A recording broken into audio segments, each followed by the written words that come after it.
Hi friends, welcome to my channel. దేశవ్యాప్తంగా smart ఫోన్ల విక్రయాల ధరల పెంపు గట్టిగానే తాకనుందండి.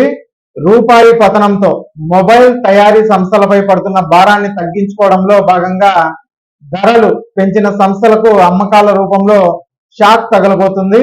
వచ్చే పండగ సీజన్లో స్మార్ట్ ఫోన్ల విక్రయాలు 30% వరకు పడిపోయే ప్రమాదం ఉందని నివేదికలు అయితే వెల్లడించింది. జూలై నుంచి డిసెంబర్ మధ్యకాలంలో ధరలు మరోసారి పెరిగితే వార్షికంగా స్మార్ట్ ఫోన్ సేల్స్ భారీగా పడిపోతాయనేసి టైకింగ్ టెక్నాలజీ అలాగే టేక్ కేర్ సంయుక్తంగా విడుదల చేసిన నివేదికలు అయితే వెల్లడించాయి. ముఖ్యంగా 20,000 లోపు బడ్జెట్ ఫోన్ల ధరలు 12% దాకా పెరుగుతున్నాయి.